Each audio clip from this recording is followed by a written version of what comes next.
Hey everybody, this is Heidi, and you're listening to the Successful Fashion Designer Podcast. We all know that the fashion industry is brutally competitive and it takes loads of hard work to get ahead. The problem is that everyone's secretive and tight-lipped about their ways.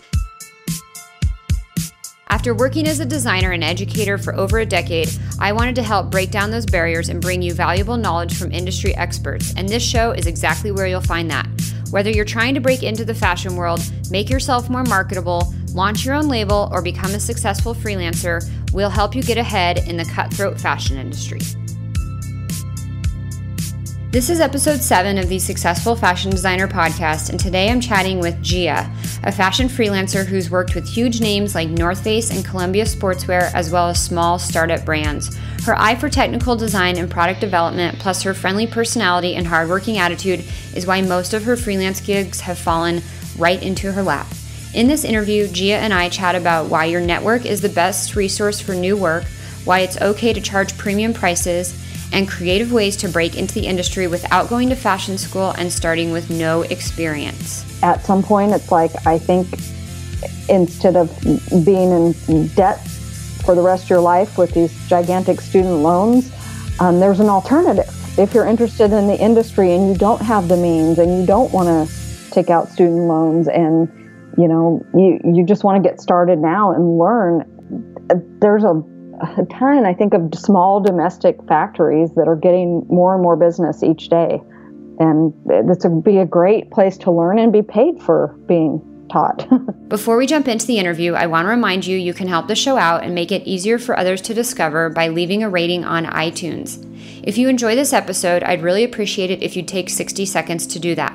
Visit sfdnetwork.com/review to leave your rating. Thanks for your support and help.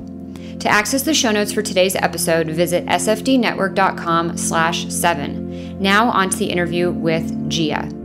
Why don't you start out with just introducing yourself and giving us a quick background on how you got into fashion and started working in the industry? Sure. My name is Gia Whitney Stanfill. I live in Portland, Oregon, and I think I've kind of been working in the apparel industry most of my life. I started out in high school working retail. I worked in a shoe store, and then out of high school, I started working in a junior's clothing store. And I just, I got into college and I wasn't really sure what I was going to do, but I knew I had a little creativity and a little business sense. And so someone said, well, why don't you go into like fashion or like fashion design or fashion apparel? And I said, well, I'm not really a designer. I'm more of a business person. They're like, well, I think they have a degree for that. So here I am with the fashion merchandising degree, and I got out of college and again wasn't sure what I wanted to do and applied for a job for a merchandising assistant, which actually turned out to be a product development assistant. So I went from the retail side of things, sort of wanting to maybe go into buying or retail management, and I ended up completely just by happenstance on the manufacturing side. And I've been in product development and technical design ever since. And that was a really long time ago. I don't want to tell you how old I am. That's okay. That's okay. I promise not to ask any questions about your young age. That's okay. So a lot of people, when they think about the fashion world, they think fashion design, right? And you do... I think you do a little bit of design, but you do this other space with technical design and product development. So a lot of people I've heard, they're like, I didn't even know what a technical designer was, or I didn't even know that type of job existed. So tell us a little bit about, what does a technical designer do? What does a product developer do? And why is that role important for brands?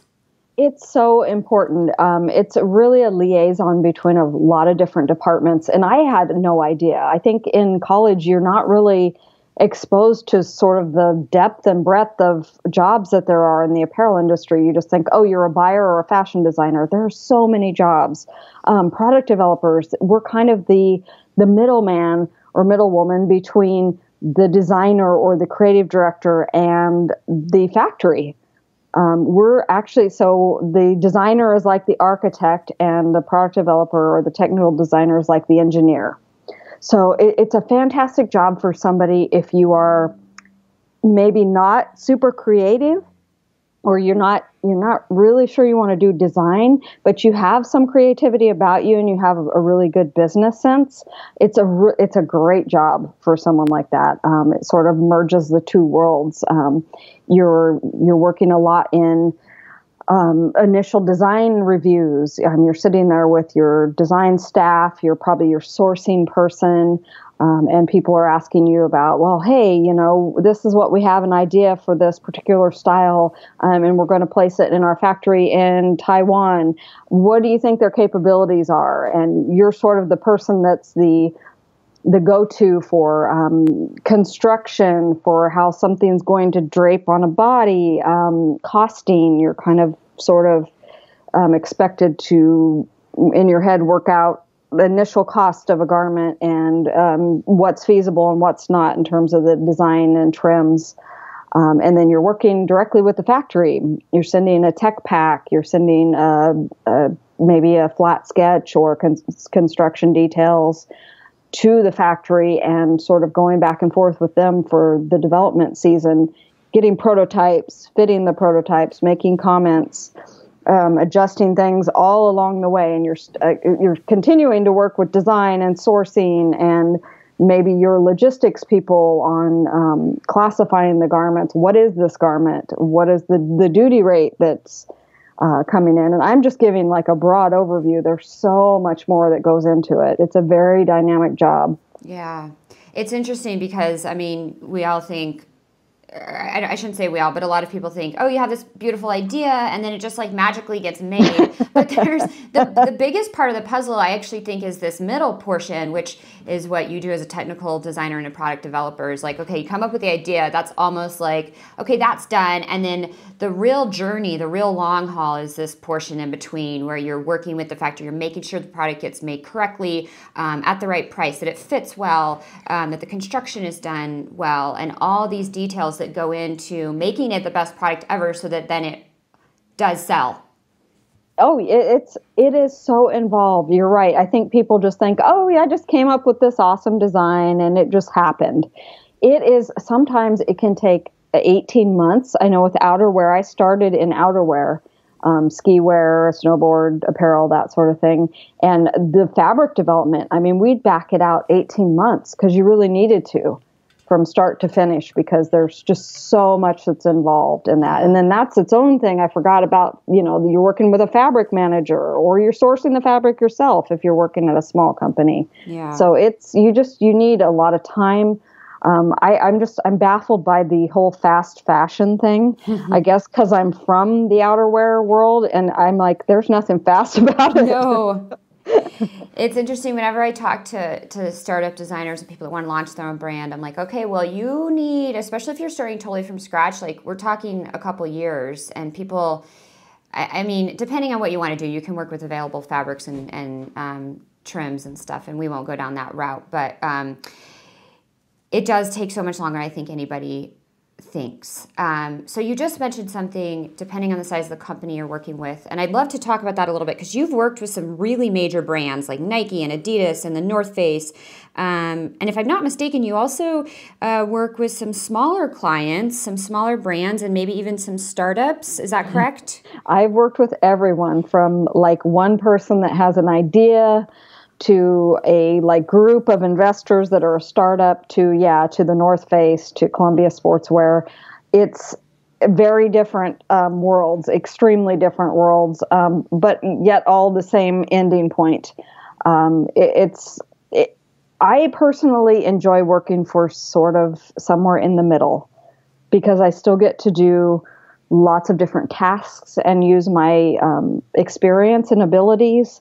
Whereas for like a larger company, you sort of get siloed into, these are the 10 tasks that you do, and that's all you do all the time, all day. And I think that works well for some people. I know a lot of people love working for the big brands and just doing that because it's, they know what's coming all the time. But for me, it's a little bit too stifling. Yeah. When you, what was your first job in the industry? Did you work with a small brand, or did you did you land a job with a really big name? What was your first exposure to working? I actually did an internship for a company called Helly Hansen, and Mostly, they have a presence in the U.S., but they're mostly a European brand. Their headquarters is in Norway, but they do have an office in Seattle. Mm. And I started out as doing an internship with them, and that's how I got into the outdoor apparel world. And I would classify them maybe sort of a middle size, smaller to middle size. And so my boss was actually a pattern maker, and she made flat patterns right there. And I was sort of her assistant, and I was making tech packs and making corrections to, I think we had a freelance designer, and she'd give me sketches, and I'd, do really, really simple things like change stitching or, change a color on something and communicate that to the Hong Kong office. And then we also had a sample sewer who was in the office with us. So it was a sort of a large scale, but also a really small scale shop. It was a really good place to start out, to sort of come out of college with all these grandiose ideas and then go, oh, this is really how it works. Yeah, and that's interesting. I mean, we've chatted before, and I think I told you that I worked with a small brand, and I got exposed to so many different aspects of the design and product development cycle, and I found that was tremendously beneficial for my knowledge and career development, instead of starting out with a really big brand and just doing those 10 tasks over and over. Depending on what you want to do and what your goals are, but I always recommend to designers, work for a small brand at some point and see how that experience is different than working for a really big company. Oh, no, I totally agree. I think a lot of people sort of, I've heard this a few times. It's like, well, gosh, you've had a lot of jobs. And I'm like, well, the industry, number one, the industry is very dynamic. And I've actually had hiring managers tell me if someone's been at a company like 10 years in the same job, they are not really interested in interviewing and hiring them because they feel like they've just sort of been doing the same thing over and over again, and they haven't really been learning anything new. And I said, well, yeah, that. And also I've worked for different size companies because exactly what you said, I wanted to see where I fit, because I think it's like anything else in life. There's someone for everyone.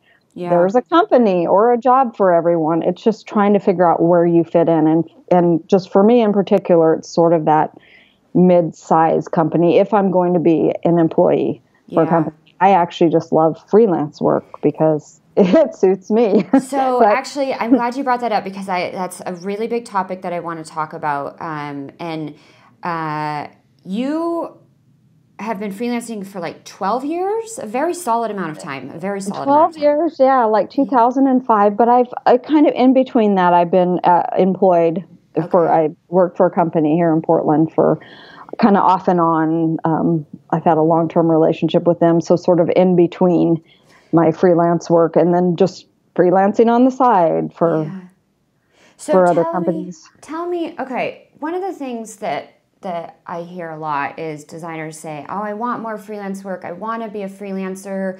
But I think they just don't even really know how to get started or how to get more clients. Maybe that someone fell in their lap and they're doing a little bit of freelance work, but like not enough to quit their full-time job. Can you tell us a little bit about like how you really got into the freelancing, some strategies you've used to secure new clients and keep going for so long in such a competitive and tough industry? It is very tough. And I by no means consider myself to be an expert at it. And I'm actually fairly introverted. So it's been very difficult for me. But I mostly just word of mouth. I've been really fortunate that I happened to, I think in 2005, I think my husband had gotten a job in like a smaller town, and we moved, and there was no apparel companies. There was nowhere to be a technical designer. And one of my old supervisors had been doing some freelance work herself and just got too inundated at her job and said, hey, I don't have time for this. I know you just, moved and you're looking for a job. How would you like to do this on the side? And I'm like, oh, that'd be fantastic. Great. So that was my first client. And I've sort of just had things fall into my lap from there.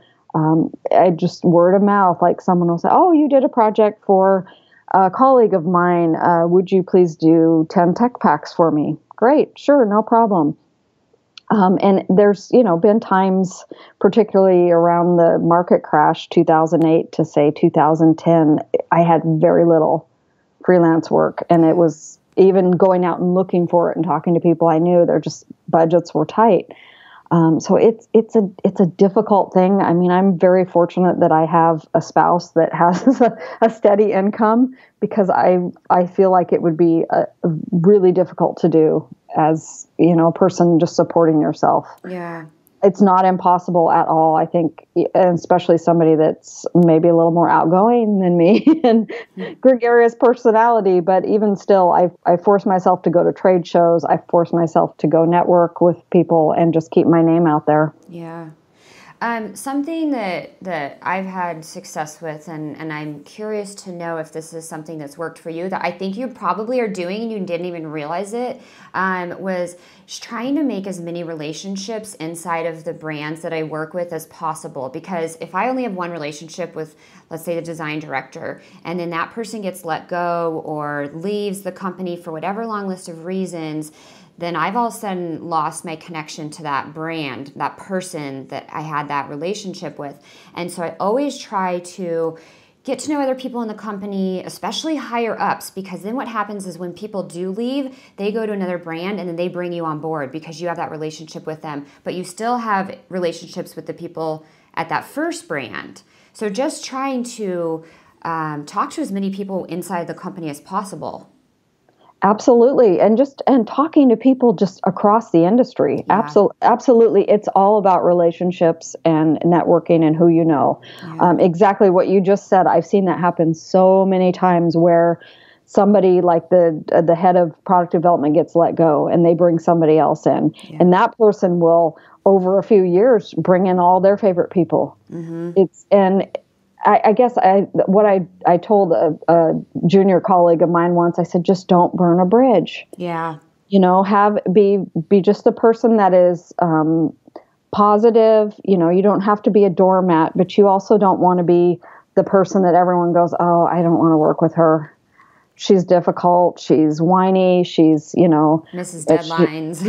Or she's the person that's gossipy or vindictive. And she's maybe very, and I've heard this before. Oh, that person's very talented, but she's a handful and I just can't deal with her. Mm-hmm.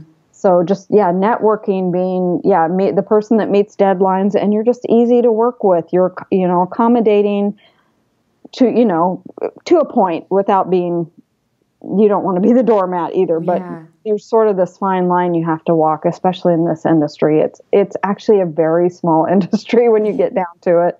It is. Okay, so speaking of being a doormat, I wanted to ask you a little bit about pricing structure, and you don't need to share any numbers.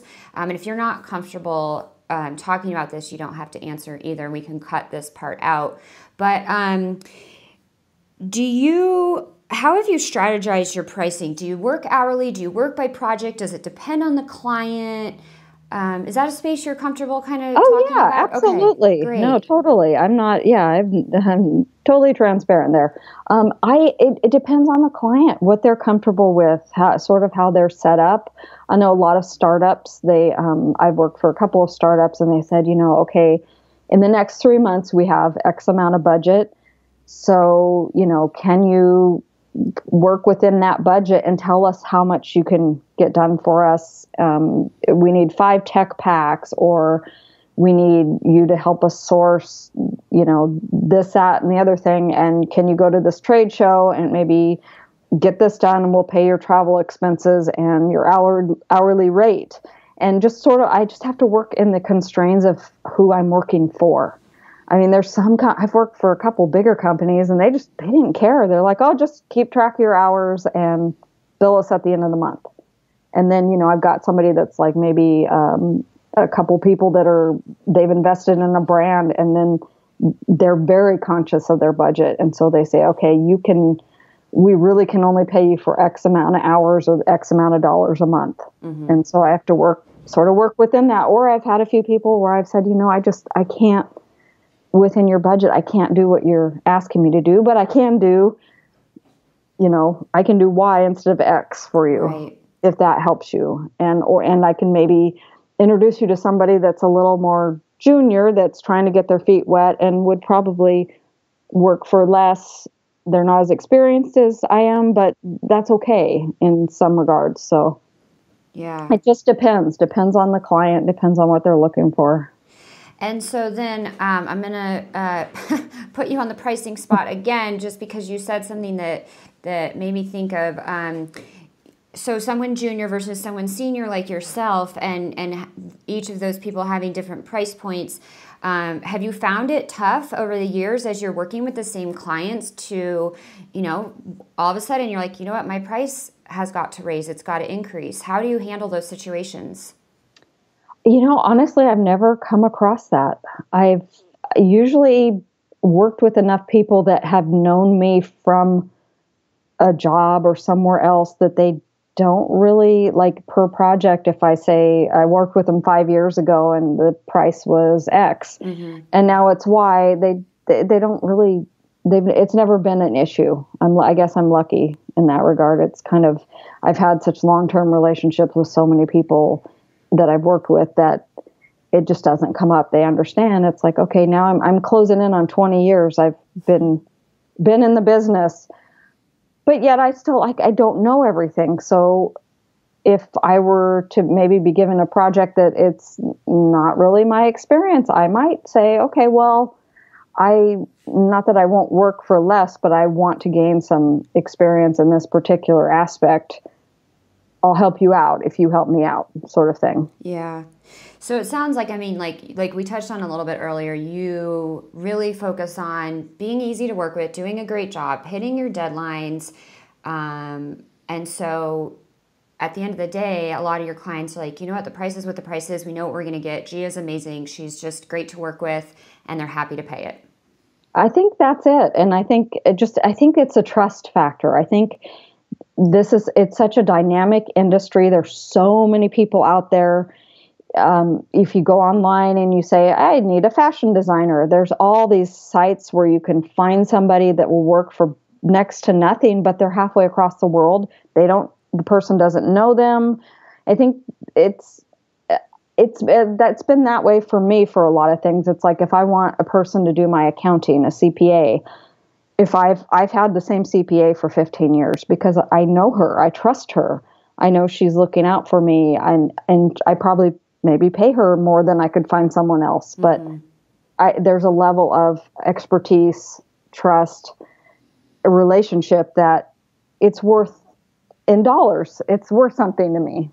And I think maybe that's the way my clients feel. I can't speak for them, but I think that might be it. I would imagine that's it. And just that you just are so great to work with. You do such an exceptional job. And that's something I talk a lot about is this simple concept of do an exceptional job, double check your work, really deliver stuff on a silver platter to your client. It doesn't take that much more work, but most people don't do it. And so by going that extra 5-10%, you really start to stand out. And then you're the one that they're happy to pay your, let's say, premium prices versus, someone who they could get for less, but maybe they need a little bit more hand holding, and maybe they have to keep asking them to do the same revision 3 times because they missed it on the to-do list and stuff like that. Absolutely. I think there's a lot of people that aren't very detail oriented. And that's what you just said. It's like, take a little bit of time, go over what you just did, take a look at it with fresh eyes. I know I finished a project a couple of weeks ago and I told my client, it's done, but I really want to send it to you in the morning because I want to look at it again when I've had a good night's sleep and some coffee and make sure it's what you need. And it's, I still met the deadline. I just wanted to take another look at it. And then there's that fine line of letting it go too, because I'm sort of the person that's like, oh, I really want to look at this 100 more times, but you just, at some point you have to let it go. And that's the fine line as well. It's like doing a great job, going above and beyond, and then also being able to let go. But I think your client appreciates, I work with some freelancers in various aspects of my businesses, and I know I appreciate when someone tells me, you know what, it's ready tonight at 7 o'clock, but I want to wake up tomorrow and have a coffee and look at it. Like, I've literally gotten that same email, and I am happy to let them have that time. And I'm thrilled that they're doing that for me, because I know that they care to make sure it's done right. Exactly. And that's the person I want to work with. So I have to be that person. Yeah, that's super valuable. Okay, so for people kind of just starting out in the industry, because I know this is something we touched on in a previous conversation you and I had, and you had some really awesome insights. So I'd love for you to share. You did go to fashion school. Sort of. What do you mean by sort of? Well, I went to a community college just outside of Portland here, and I got a fashion merchandising, a 2-year degree. And then I decided that I wanted a 4-year degree, so I went to our state college and got my 4-year degree. But I didn't really go to like a fashion school, but it was definitely worth the experience. Okay. Although I have to say I've learned a lot more on the job than I did in college, for sure. And you told me about a woman you worked with, I forget at what company, and it's fine if you don't even want to say, but you said she was one of the best designers you had ever worked with. And how did she get started? Oh, yeah, she was fantastic. She was a sample sewer for Nike, like way, way, way back. And she started out doing that, and then I believe she did an apprenticeship with one of the pattern makers at Nike, who I believe is still there. She's like their senior pattern person. And then she went from there and got into development and design. I think she was a developer first and then became a designer. And she knew the business from start to finish. She knew the manufacturing. If you had a question about costing, if something would work, if you could operations of sewing a garment, she knew everything. She was just, I think, out of maybe high school and started that. She really never even had a formal design education. She was great. And so she literally got started, and if I'm not putting words in your mouth or in her mouth, but she gained so much insight and so much knowledge into how a product is made, construction, fit, detail, all those things that are really, really crucial, by getting her hands dirty, by actually sewing the product. That was her first in the industry, correct? Absolutely. Yeah, that was exactly her first in. And I honestly don't know if she had any schooling, like post high school schooling, like college, but I know for sure she told me many times that that's why she was such a good designer. She knew start to finish. Whereas on the flip side, and this is not a knock or a dig on someone at all, but I've also known younger folks right out of school that went into design, and they basically could draw a beautiful picture. They could draw a great sketch, a flat, but they had no idea how to put it together. They had no idea that, this is great if you're making one of this. It's a couture product or something, but this is not going to be able to be manufactured 3,000 times. Mm-hmm. It needs to be adjusted. It needs to be finessed. And, you have to think of an order of operations and costing and everything else. And they really just didn't have a grasp of that. Yeah. So something we talked about previously, and I'd love to just kind of touch on again in this same vein, is I was watching an interview with Kathleen Fasanella, I think I'm pronouncing it correctly, who has done a lot of work in the fashion space for many, many, many years, and she owns a factory in New Mexico. And one of the things she said was, we cannot find enough people to do the work, to physically create and manufacture the product. And so you and I were chatting, and for someone who wants to break into the industry but maybe doesn't have the capacity or the means or wants to invest the time to go to school, I think there's this whole alternate path of find a local factory here in the U.S. and get a job with them and start from the ground up and get your hands dirty. They are dying for labor. Absolutely. And I think that's all over the country. And yeah, I read her article and saw her YouTube video, and she's absolutely right. I think she said the same thing I did. It's like, yeah, get started, work on the line, be a line sewer. They'll train you. Most places will train you. They will promote you if you're really, interested and good at what you do and you're diligent. And that you're going to learn so much. And again, I'm not knocking a formal education because I'm really glad I went to college. But at some point, it's like, I think instead of being in debt for the rest of your life with these gigantic student loans, there's an alternative. If you're interested in the industry and you don't have the means and you don't want to take out student loans and, you just want to get started now and learn, there's a ton, I think, of small domestic factories that are getting more and more business each day. And this would be a great place to learn and be paid for being taught. Yeah. And I mean, as we're talking about it, I'm like imagining how this could just blossom someone's career so organically, because so they get into the factory who is literally so hungry for labor. So you get in there, you learn all the ins and outs of manufacturing, all the logistics, all the technical stuff. Then you're also in front of all the designers and the brands who are sourcing and working with those factories. So then you start building and creating relationships there, which can ultimately lead to more opportunities to maybe freelance with them. And, you start learning all these various aspects, and then you get introduced to these brands. I mean, I feel like it could come together so seamlessly. It spirals from there, definitely. And just keep your ears and eyes open and listen and volunteer. If somebody needs, someone to write their notes while they're doing a fitting, be that person.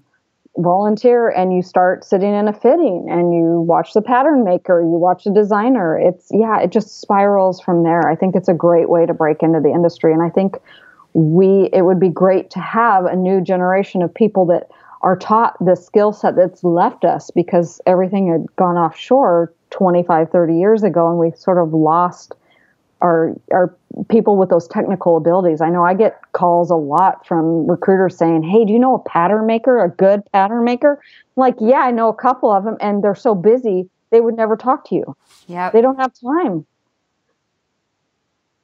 Yeah. So yeah, there's definitely that need for people with sort of the hard skill set, sewing, pattern making, production managers. It's there. Yeah, it is. I love that. I love the idea of just kind of getting your hands dirty and building from the ground up. It's such I don't even know if it's a route many people even think about. But I think there's tremendous potential. And then I'll just kind of reiterate and touch again on one thing you said, is the volunteer to do things and say, oh, you're going to do a fitting. Like, can I sit in on that?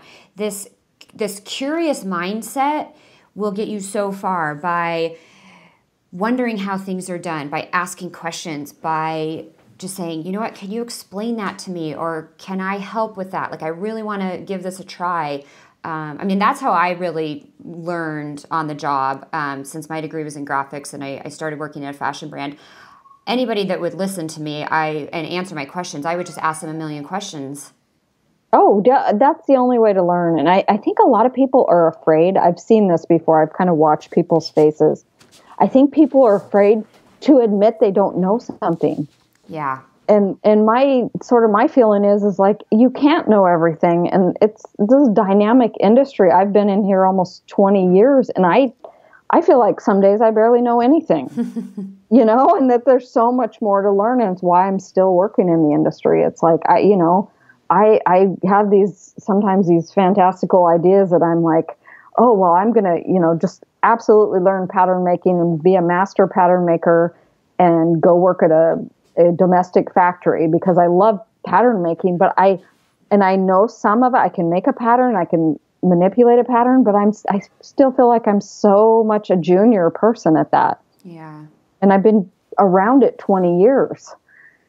But I just haven't, it isn't my sole focus. So I haven't been able to really master it like I've wanted to. So there's so much opportunity. Just open your eyes, see where you fit in, and find these places to, like you said, organically just grow. Yeah.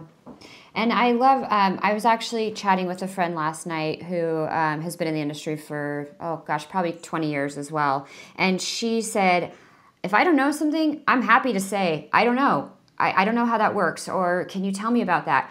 I almost think that the older you get, the easier it is to say that you don't know something, to ask a question. And when you're first starting out, it can feel really intimidating, and you feel like you should know everything, but it's okay to not know stuff. Exactly. Be humble. That is right. That right? is exactly right. I finally reached the age probably about 5 years ago. I was like, you know what? If you don't like me, that's okay. I mean, here's who I am. It's fine. I don't know. I do not know. I think someone said the older you get, the more you realize you know nothing at all. And that's basically it. It's like, I know some things. I'm really good at some things, but yeah, I'll admit, absolutely. I'll admit I don't know everything, but I love to learn. Yeah. So that's the point. That's why, it's like I enrolled in your flats class the other day because I know so little bits and pieces of Illustrator, and I would love to just tie it all together. Yeah. Because I just, ins and outs, I know enough to be dangerous, and I want to wrap it all in a, nice package with a bow. Yeah. I love that. It's so true. The older we get, the more we realize it's okay. There's so much I don't know, and it's okay to ask questions and to not know something.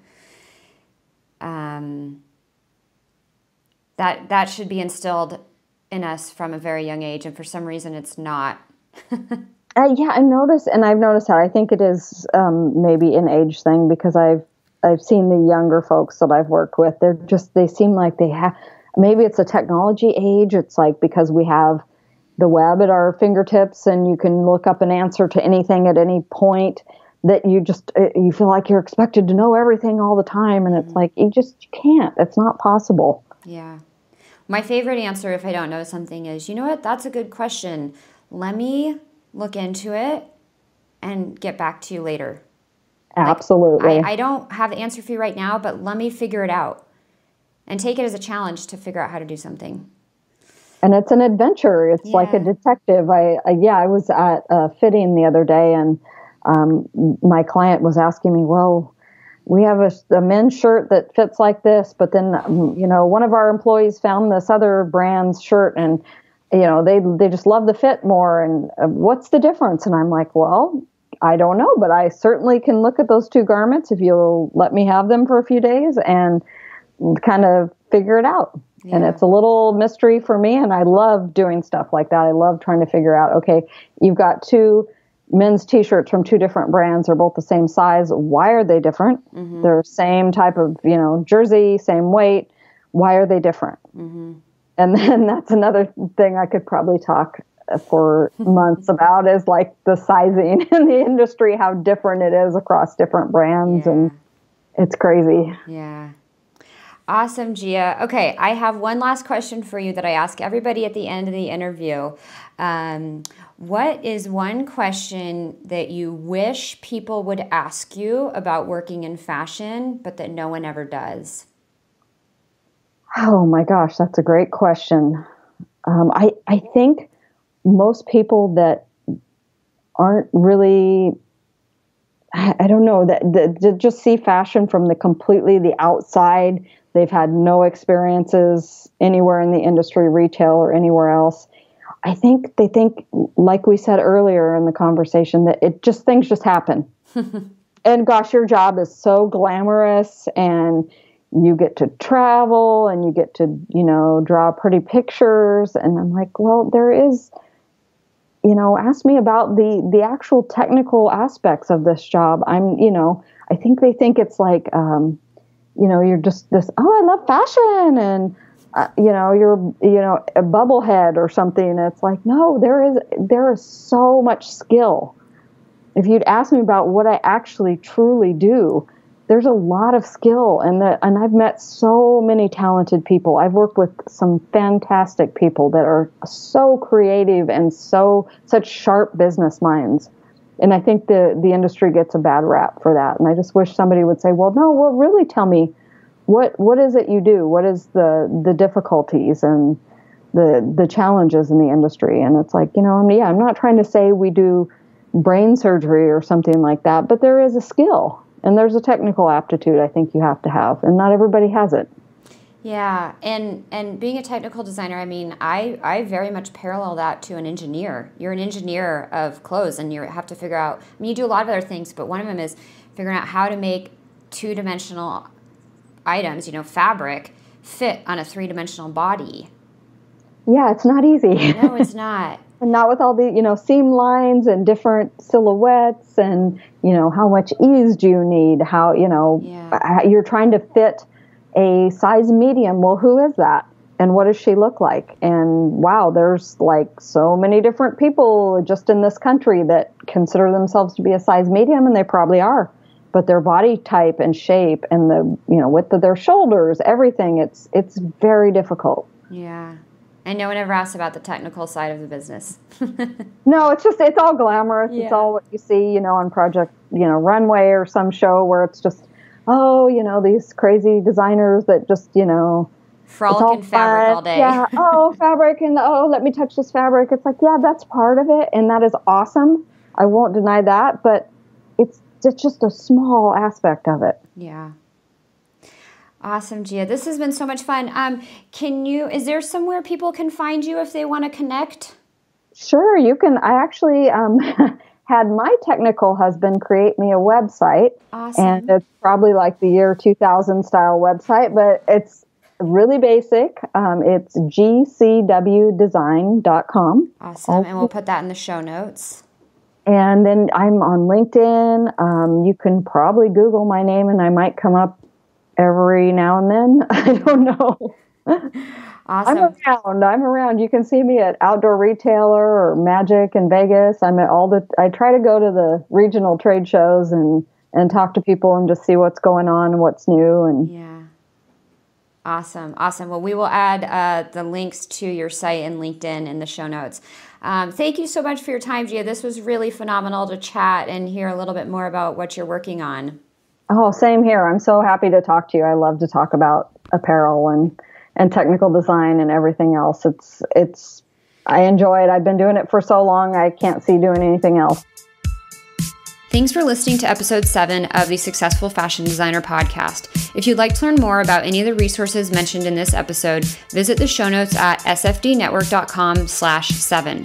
And since you made it this far, you must have liked the episode. If you can take 60 seconds to leave a review on iTunes, it helps the show out a lot and makes the podcast easier for people to discover. It's super easy to do, and I'd really appreciate it.